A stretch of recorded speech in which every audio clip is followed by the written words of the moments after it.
Why play Soul Fighter? Well, you might have a mixture of AP and AD items that you want to itemize towards AP and AD carries. You want to play a relatively easy comp. The game plan for Soul Fighter is typically just to play all the Soul Fighter units, which makes it a little bit easier to fit in and stabilize around. You want to play a relatively consistent comp. Soul Fighter is becoming a little bit more popular as the patches kind of go on, just because it's more of a consistent style comp where you can hit everything and play for a decent average placement, not necessarily a high cap, high risk comp, not necessarily a contested comp for being broken, but something that kind of fits nicely as something you can play for a consistent placement. Additionally, you might have a strong spot for it. With a strong spot, you can actually do really well with the comp, so having an emblem or a strong spot would be a good idea. However, Soul Fighter, one of the main things that it's very lackluster at times. Additionally, it can really struggle to do well without the chase unit, the 5-cost Gwen, and it's also hard to win even with hitting everything. It kind of gives it a little bit of a bad rap, but like I said, it is becoming a little bit more popular. It's kind of finding its place as the set is maturing and evolving, and patches are coming in, fixing up everything.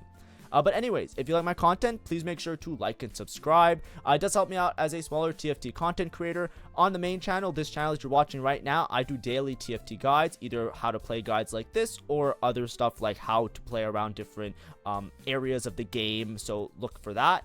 Additionally, there's my VOD channel. At 1,000 subs on the VOD channel, it's in the description below, we will do another RP giveaway or some sort of giveaway of some sort. If you want to check out the Double the Trouble Smolder game, I did that one for you guys. You know, I almost trolled my LP, but it worked out to be an okay game. You can try that one and see if you have any fun watching it. But anyways, what is Soul Fighter? So Soul Fighters gain bonus health, attack damage, and ability power, which stacks up to 8 stacks. So the health you get, but then the attack damage and ability power, it stacks up to 8 times, and max stacks you deal bonus true damage. True damage is really powerful. Basically, it bypasses armor and MR. That's the way you can think about it. So having bonus true damage often can make these really pack a punch and also melt through a lot of the tanks in the game. When you look at the Soul Fighter trait, there are 4 divisions and they go up by 2 each time. So 2, 4, 6, and 8 Soul Fighter. And it tells you that you get a certain amount of HP and then you get the AP and AD. It's not saying you get 4% AP AD, it's 4 per stack. So every second, so up to 8 seconds, you will get that many per stack, right? And additionally, then there is the bonus true damage as the last column. It's a little bit of a cluster. There's usually main vertical traits that have a sort of structure like this. Almost every set, there's one that gives you, like, you know, AP, AD, and HP. Soul Fighter in particular also gives you this true damage, which puts it among those upper echelons of, like, the main simple traits to play around, in my opinion. But a lot of it comes down to the balance of the other comps and the units. Soul Fighter right now, we'll talk about it a little bit later. It's a little bit, like I said before, a little bit lackluster. You play more for, like, placements. But if you get to 8 Soul Fighter and you hit your high cap Gwen, you get so many stats that often you're very stable and you can very, very well play for a first even with this comp, which is something just to take note of. So, when should you play Soul Fighter? A lot of times, you want to have AD items because the primary carry that you're going to be angling towards is usually Samira, which is an AD unit. That's going to be your 4-cost carry. But this comp works really well with a mixture of items, both AP and AD items, because you can easily itemize towards your high cap Gwen, as well as some of the other AP carries in your mid game. Additionally, a Soul Fighter emblem helps out a lot because it allows you to hit that 8 Soul Fighter stabilization point a little bit sooner, which can often stabilize you really aggressively and give you a lot of combat power in your game. Additionally, there are augments that can kind of help with this. A lot of augments that just play into general combat are good. You have to understand that Soul Fighter itself gives you a lot of base stats, so things that give you crit or things that give you damage amp can work really well because you already have a bunch of base stats from the Soul Fighters. Here I just put tournament favorites as an example. This is one of the more tailored ones that you pick on 2-1 and it's kind of like, I'm playing Soul Fighter. If you have a good Soul Fighter spot and you have like a lot of early game tempo, I think tournament favorites is pretty good because you can also guarantee a Gwen through this augment, and it gives you like gold cash outs and stuff that helps you to stabilize and push your board. So let's talk about some. I think I want to do unit intros first. So for unit intros, basically there's 8 units, 8 Soul Fighters. You have 2 1-cost, Nefiri, Callista. Then you have your 2-cost, 3-cost, 4-cost, and 5-cost. For Nefiri is more of like an attack fighter. in the front line. I know it says she's an attack fighter, but she's more of like a damage dealer. She's not as much of a tank. So a lot of times you can put melee items on her and she can do really well early game. I think she's extremely strong. So she's one of the better units you can play around in the start of the game. So just keep that in mind. Callista has an effect where she's sniping the furthest target. So she also does overkill damage. She is really good at just like cheesing early game fights if you can position in such a way that she has a clear shot of the furthest enemy. So that's just something to keep in mind. Xin Zhao is a monster. I think he's a really reliable unit. You can often play around him nicely in your early game and mid game. He's a bastion, which means that he gets armor if you activate the bastion synergy.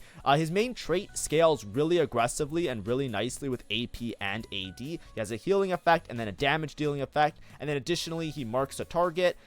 If he's not whoever he's not targeting, however, there are unmarked enemies. The unmarked enemies, he will take reduced damage from them. So with Soul Fighter especially, where you are scaling up your AP and your AD, he also takes reduced damage. He has armor built in with Bastion. He has a healing effect. He's a pretty reliable tank, and some reroll lines actually prefer to have him as like one of their main tanks and just activating Soul Fighter with it. We also have Lux. Lux has built-in Shred, which means that she's gonna reduce the magic resist, which makes it easier to do AP damage. Viego is a little bit of a monster sometimes. Sometimes he pops off. It really depends. Duelist Soul Fighter. He has like multiple, like his active looks really confusing, but basically he does extra bonus damage with his passive, scaling off AP, and then he has like a multifaceted active where he's just doing like multiple different types of hits. He actually works really well with range extenders. It's just that right now he's a little bit weak, but if there are any buffs to him in the future, which I'm sure there's some coming, because Soul Fighter, you know, it has like some things that probably need to be buffed, but if he gets any buffs, you'll see like Ord artifacts that give range extenders probably going to be really broken on him, because a lot of times units that have this type of passive / active system are usually the ones that love to have range extenders. Set, monster of a tank, does really well in a lot of situations. Juggernaut synergy with the Soul Fighter, so you get Juggernaut in for free. Samira has a multiple how do I phrase it? She has like a multiple active where basically she will cast, it will give her like a style point. These styles will go up to 4 stacks. She'll slowly get more and more Omnivamp, which just helps her to like stay consistent in terms of dealing damage. And then on her 4th cast, so when she reaches like that S rank, she basically jumps in, spins around, starts doing a bunch of damage. So just keep that in mind. She has like a ramp up effect with her casts. And then we have Gwen, similarly has a ramp up effect with her casts, basically has a passive where she's doing extra AP damage, and then basically she'll fire all the needles, and then after the 3rd cast, she'll do like a big whole board hitting ult that does an insane amount of damage. So, let's go through the final board. When we're playing Soul Fighter, one thing I want to show you is just like in terms of stats. I like to show this sometimes just to give you guys a little bit of a breakdown of like how the comp kind of performs currently on the current patch. 2, 4, and 6 Soul Fighter we don't really worry too much about because these aren't like playing deep into the Soul Fighter board. 6 Soul Fighter, you'll see that has a really low average placement. This is usually people trying to play Soul Fighter, just missing, trying to make it to 8 Soul Fighter. So a lot of times what you're trying to do is hit that 8 Soul Fighter. This is what I was saying before, where it's more of a consistent but also lackluster kind of comp sometimes. That's how it feels right now. Of course, this is patch 15.2D. In the future, it might be a lot more. Things might get buffed, things might get changed. But just keep in mind that a lot of times you are, no matter what, going to be trying to get to 8 Soul Fighter most of the time. When you do it at 8 Soul Fighter, even on the current patch, it does pretty well. You have a pretty high top 4 percentage, you have a decent average placement, but of course that usually means that you either have an emblem or you're hitting the Gwen. So obviously on the current patch, play Soul Fighter from a spot where you are in a more commanding spot, which we'll talk about a little bit later. Don't necessarily play this from like a lose streak or a very weak spot, because then you're just playing a Gwen lottery to get to that 8 Soul Fighter, because this is like a huge power spike for your board in general. If we're talking about final boards, Soul Fighter, you're typically just going to be playing 8 Soul Fighter. There are other variations of playing the Soul Fighter units, like Samira, you can play with Vertical Edgelord. That got a little bit nerfed because Volibear is not as good anymore. There are other variations of other units as well, but for the most part, if you're playing around this board, you're mostly going to be going for Samira as your main damage dealer and Set as your main tank, and you're going to be going for 8 Soul Fighter. The answer is you always play 8 Soul Fighter, because basically the way that this works, if you read the, sorry, it keeps flashing. If you read the Soul Fighter trait, The spike that you get on 8 Soul Fighter, giving you 650 HP, as well as the extra 8% AD AP and the extra 6% damage. I say 8% because, by the way, it stacks up to 8 times. So if it's one more, then it's going to be 8 stacks, so 8% AP AD. But either way, the tankiness that you get from Soul Fighter makes it so that all the units on your board are a threat. And the fact that for every second that passes, they're getting AP and AD, they all tend to do a little bit of work.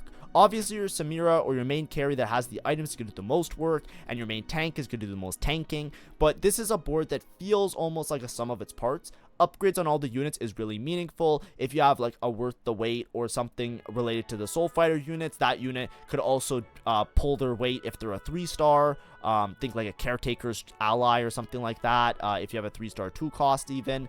In general, you want to play the 8 Soul Fighter because the HP makes it so that all your units are tanky, they're hard to kill. The AP and AD that they all get makes it so that they all do a little bit of damage. They're all doing their little chunk of change. And then the damage amp that they all do, the bonus true damage that they all do. I say damage amp. Sorry if I'm confusing anybody. It's bonus true damage. But the bonus true damage that they do is also extremely potent. So usually you're just going to try and go for 8 Soul Fighter. When you're 8 Soul Fighter, if you're level 8, you're playing 8 Soul Fighter. Don't worry about Edgelord. Don't play 6 Soul Fighter, Edgelord, and play something else. You need to play 8 Soul Fighter. Always. As soon as you find the Gwen, you're playing 8 Soul Fighter. That's it. If you find a Gwen, you can sometimes pivot into 8 Soul Fighter. Of course, if you see an early Gwen, you might want to play around Sorks maybe, because that also works well with the Gwen line. But depending on what your items are and how you're kind of playing around your units, typically like early Gwen, if you could just hit this 8 Soul Fighter, you're going to be pretty stable, and it's a pretty reliable top 4 against a lot of other comps. When you're playing around this, you're usually playing Samira. So Samira, usually you want to build crit. So you want to build Infinity Edge and Giant Slayer. The reason is that you get a lot of base stats.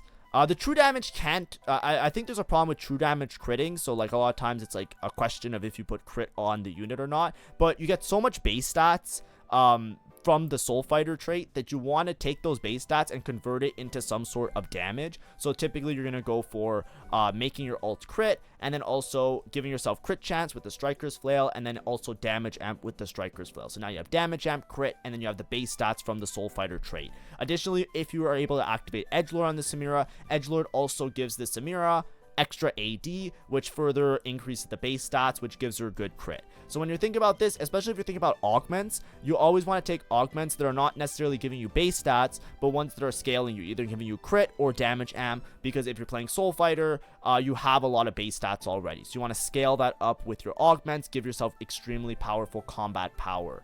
The last item, I put Shojin here. Now, Shojin is the reliable item to make. Basically, Samira has to get off her cast multiple times. She has to get 1 cast, 2 cast, 3 cast, 4 casts, up to 4 stacks. And then she does like her inner arsenal unleash and does her cool spin and does a bunch of damage. Because of that, you benefit from having a mana generation item, because then eventually she'll kind of pop off later in the fight. It's not essential though, because a lot of times AD units, they're not big fans of mana gen, because if you have a lot of AD, you want to just do a lot of damage, right? Attack speed can work better, so you don't have to build Shojin. I think that in general, 3 damage items also works really well on the Samira. You can go as far as giving her some tank busting ability and put a Giant Slayer. And if you're not putting a Giant Slayer, you can also put like some other type of item just to scale her damage a little bit more. Maybe even like a double Strikers in some cases, or even like a Last Whisper if you don't have Shred already. Sometimes with Samira as well, because she hits in like a circle, anti-heal can also work well on her. Of course, you'll eventually want to move that over to Gwen, which we'll talk about in a second. But a 3rd damage item here won't even be bad. I've even seen Krakens do okay on Samira in some cases, just for the attack speed, but she already has a bunch of base stats, so it's a little bit redundant, so don't worry too much about it. I think the best one I've seen is like this. like this is just max, but this is really high roll. It means you got a death blade as well, but then you get damage amp. It does give a lot of base stats, but it's just a really efficient not efficient item. It's a really powerful item because it's just made to be like that, so even that would be okay on her. But like I said, the safe build that works well with your item economy is just making a Spear of Shojin and just doing this Samira build. But like I was saying, you don't need the Shojin. You can go for a 3rd damage item and it'll probably work out to be fine, and you'll also just hit harder like a truck, right? You might cast less, but you'll hit harder when you do cast. In terms of Gwen is usually the next priority for itemizations for damage items. Like, obviously you want your 3 items on your set, so you know you can go for like your Giga set tank items, right? He has a Juggernaut, so giving him Armor and R works really well, because with Juggernaut built-in synergy, he's gonna have some durability, and he's gonna get some extra healing and HP and stuff like that, right? Or shielding. So Armor and MR is gonna work wonders on the set. He also scales really well off AP and AD, but a lot of that will just come from his Soul Fighter synergy, right? Like when you look at him, he has like the healing, which scales off AP, and then he has a lot of damage that deals off the AD. Set also does an insane amount of damage, by the way. You don't necessarily have to build AD or AP items on him, but he also does a big chunk of change of damage, so just keep that in mind. But I would just build him for full tank, because you want to have at least somebody being a reliable tank with the build. In terms of Gwen just she's the one, okay? She's her, okay? Like, there's like enough said, right? If you're playing Soul Fighter and you hit the Gwen just clears all the time. This Gwen does so much damage, it's insane, especially with the Soul Fighter true damage, and the timing of it usually lines up really nicely with her ult, because like she takes a while to get going, so you usually get the 8 seconds to pass before she like pops her Giga ult a lot of the time. She is so strong. Basically, she hits whole board. Because she hits whole board, a lot of times the main items that you put on her are just the utility items, because she just like does so much damage anyways that you just like put this on her and then she's just a monster. Like, basically you get the wounding for Morello. You basically hit the whole board with the burn wound effect, which is just insane. So usually anti-heal is really great on her. Like, usually Morello obviously gets an AP item, but even a red buff if you're stuck is fine. And then like something like a Void Staff, it's already a really good item in terms of giving mana gen, ability power, and attack speed, but then you just shred the whole board, so you just make sure that her ult is just gonna do insane damage, because they're now all have less magic resist, so that's just good. So you can just do something like this, and then a lot of times you just go for survivability. Gwen is a 2 hex range unit, which means that she always stays like right behind the front line.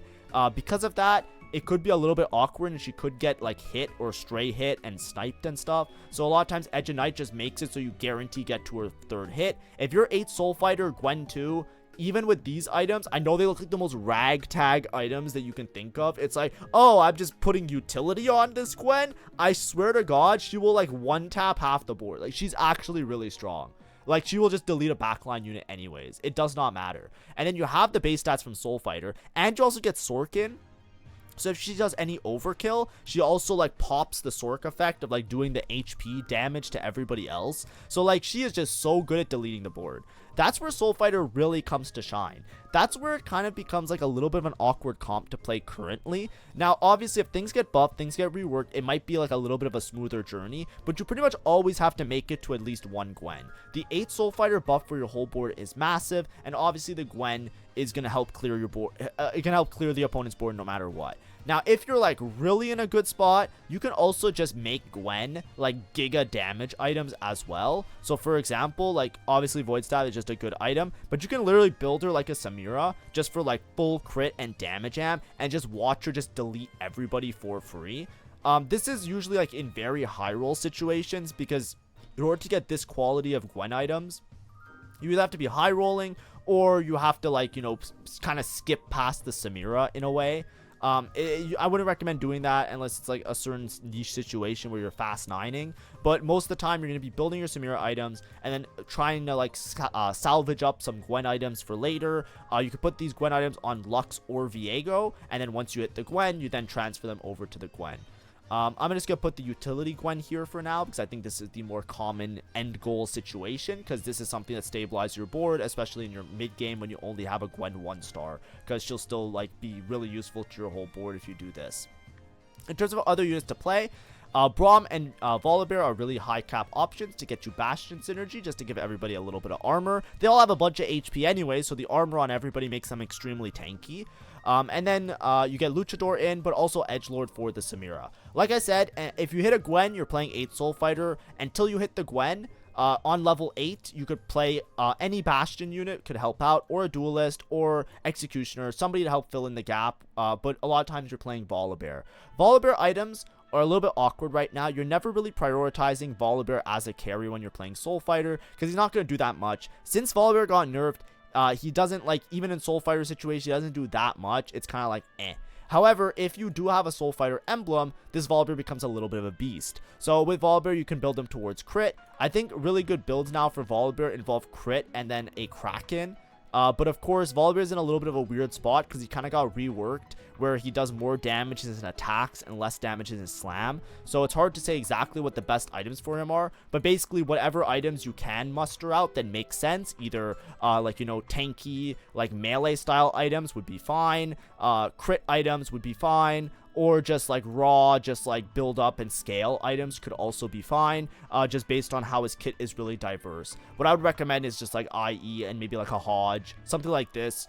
Some rendition of tankiness and heavy damage, just because he's going to be in the front line and you want him to contribute a little bit to the front line to help out.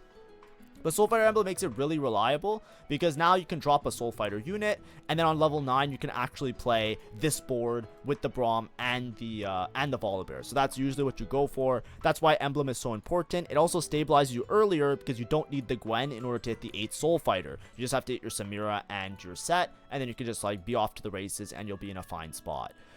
With the Soul Fighter board, however, there are some other niche lines with it.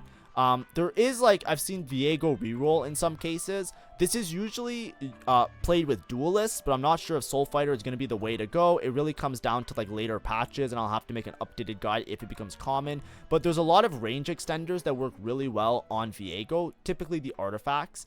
And I've seen it be played with 8 Soul Fighter and do pretty well. Viego's like right there. He's like not quite good enough to like reliably force with these range extenders. He kind of gets snuffed out by some of the stronger comps right now, so it's a little bit weird to play. But if Viego gets nerfed in the future, if he gets buffed in the future, we might see stuff like this become a lot more common. But usually I've seen this type of comp be rerolled, where you play Xin Zhao and Lux. So I have a couple Lux builds here, and I'll talk you through them. I've seen this done with certain enablers, right? It wouldn't be from anything in particular, like you start the game and you're like, it's a Lux game. It's more from like, if you have a really good reroll spot, something like Treasure Hunt, for example, it works really well with, because you're incentivized to roll and you get a lot of value off of this augment. If you have some situation like that and you're looking for a niche reroll line, this is one. It's not very good. I'm going to be real with you guys. It's not like crazy strong, but I've seen it do really well if you have the right spot for it. So if you have a bunch of Luxes and you have something like Treasure Hunt, this could be another option. I just want to include in the video just because, you know, future proofing as well, right? If Lux gets buffed or Xin Zhao gets buffed, this line could very easily be a top contender for a good reroll comp, because it's like almost there. It's just almost there. It just falls off a little bit late game. It's a little bit hard. With this comp, a lot of times you're really dependent on Xin Zhao having Colossal. It's one of those comps where Colossal is like the main power-up fruit that you want on him, but I've seen it work without Colossal as well. Usually just playing 8 Soul Fighter, because you have Sork built in, and until you hit your 8 Soul Fighter, you can play a Bastion, and then you can cap out around having the Bastion as well. In terms of Lux builds, full crit is really good. She actually pumps out damage, and the Xin Zhao is impossible to kill. He just lives forever. He takes reduced damage. You just build him with full armor, MR, and HP, and then he gets the Soul Fighter to scale up his ult of healing and dealing damage. So he's just so hard to kill. He's a really tanky unit, especially at 3-star. So then Lux can just pump out damage, and a lot of times you can just cheese fights and win with the Lux, because she also hits AoE. So here I have crit build. With the Lux, I've seen a lot of people do builds like this, where they either go Shojin Guinsoo or Shojin Nashers. I've even seen people go Shojin, Nashers, and Guinsoo, like just to make her chain cast. The idea behind these builds is that we're trying to make the Lux chain cast, so that she's just constantly pumping out damage and kind of hitting like AoE constantly, and just like constantly applying this AoE that's like chewing down the opponents while the Xin Zhao is staying alive. I don't like these builds, and also I think the stats don't like them that much. They seem pretty lackluster. So I'm not a big fan of these. I feel like the Lux just lacks the damage to make this a viable option. And I find that by the time she scales up, it makes it a very inconsistent comp, especially in your early/mid game. So I don't like this type of build. If you want to try it out and you have like logic and reasoning behind it, I think there's like maybe some specific fruits that this works well with. I would just go for the crit. I think it's more consistent if you're going for this type of build. But like I said, these are very niche. This is not something you're going to be playing majority of your games, right? This is something that's only going to come up like maybe like very, very specifically. And it's usually for an uncontested reroll that you're just trying to like salvage a top 4 with, or maybe a little bit more if you high roll. I'm not recommending it by any means to jump in and play this right away. But anyways, Soul Fighter, that and that. We're good to go. Let's talk about some early game boards, right?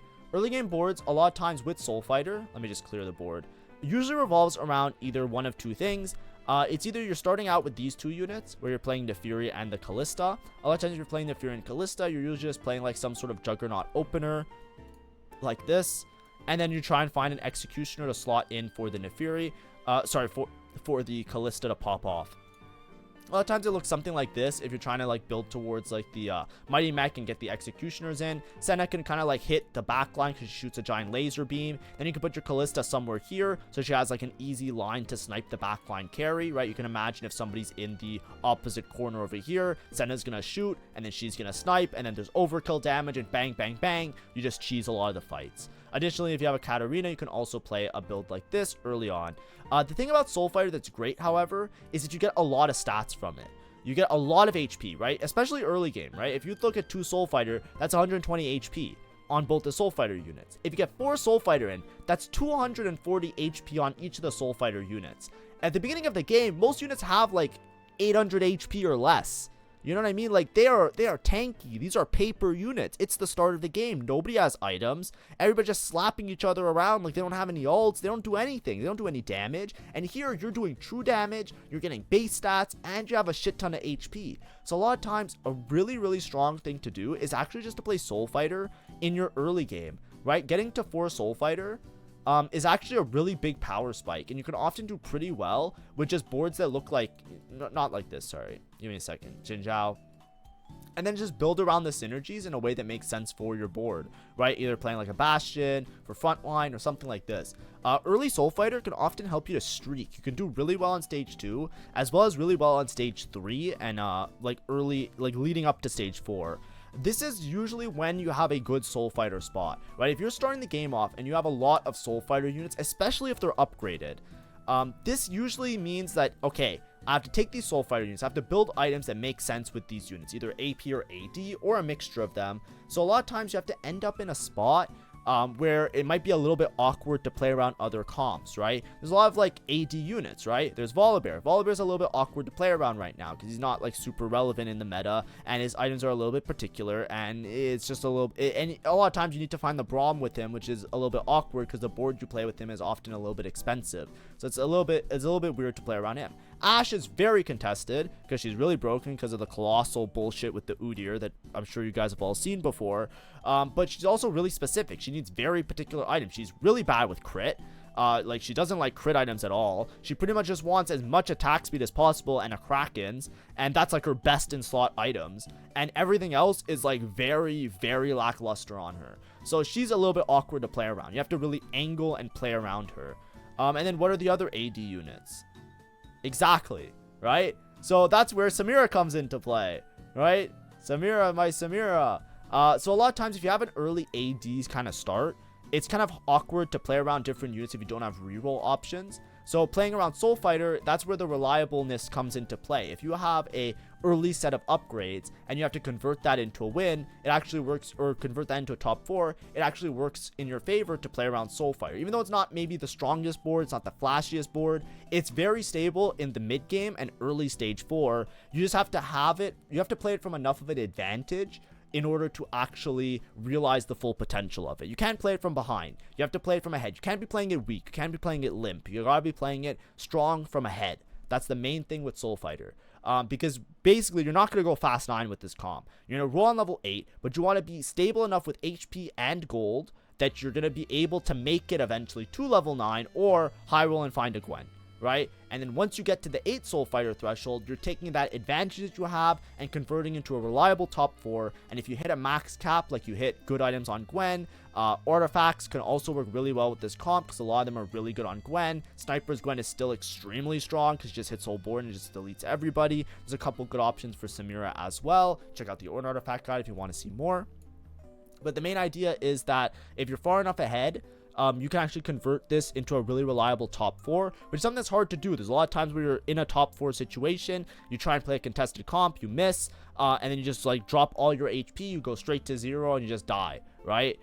Soul Fighter is like a nice reliable comp. It's very consistent at what it does, and it spikes and does really well in the early mid game as well as the early stage 4. If people don't have upgrades, you get so much stats and so much HP even with 6 Soul Fighter that you can often win a lot of rounds. The main thing is that you have to play it from enough of an advantage in order to secure the Gwen, right? You either have to be enough of an advantage that you have the HP to make it to level 9, or you have to have enough gold from your advantage that you were able to find the Gwen and then play around the 8 Soul Fighter in order to convert that into a win.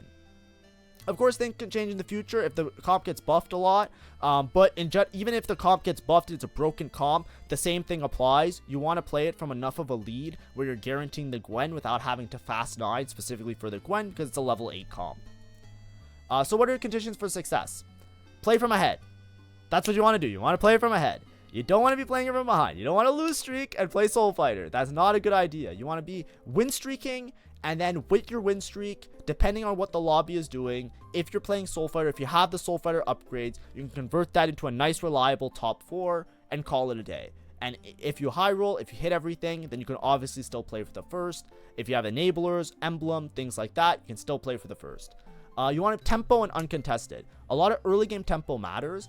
Like I said, a good Soul Fighter spot will usually be one where you start the game off with a lot of Soul Fighter upgrades that you can then utilize the Soul Fighter trait to win streak, convert that into a top 4 that way, because then you're just going to be playing from ahead. You're making item slams that are mostly tempo based. So, you don't worry about making like weirdish items because your Samira will take them. And if you have mixed components, you won't get screwed over, right? You can make items for both Gwen and Samira and tank. It's something that benefits from a lot of items for that reason as well, because it's a sum of its parts. If you can itemize everybody, it would be ideal. There's some niche reroll lines, right? They could get buffed in the future. Viego as well as the Lux. Just keep it in mind. Some people play them and you might get caught off guard. I've even seen Callisto reroll do really well in certain cases, but that one I want to leave out of the timetable for now, because that one's a little bit more of a hot take. Of course, solid AD items and lots of items help. The lots of items is key. When you think about Soul Fighter, each one of these units is gaining an insane amount of stats. If you can itemize everybody, let's say like, you have like lucky gloves or some bullshit, and you can put thieves gloves on everybody. This is an amazing comp for that because every single one of these units is contributing to the team. Every single one of these units could do a lot of damage in the right circumstance because they have everything. They have HP, they have AD, they have AP, they have true damage. They're all meaningful units. So if you are playing this with a lot of items, it's actually pretty strong because you can itemize everybody and do a lot of things. If you're playing this with like no items, your Samira has like one item, your set has one item, and nobody else has any items, of course the comps could be really weak because like you're not making use of all of the base stats that you have on the board. Items will multiply those base stats. That's the way you should always look at it. So if you have augments and items to multiply those base stats, they will then hit like a truck, and that will help out your board to be not only stable but also to cap very high. The main way to cap this board is to have 3 items on Gwen and 3 items on Samira and 3 items on Set, and ideally some extra items on everybody else because the more the merrier.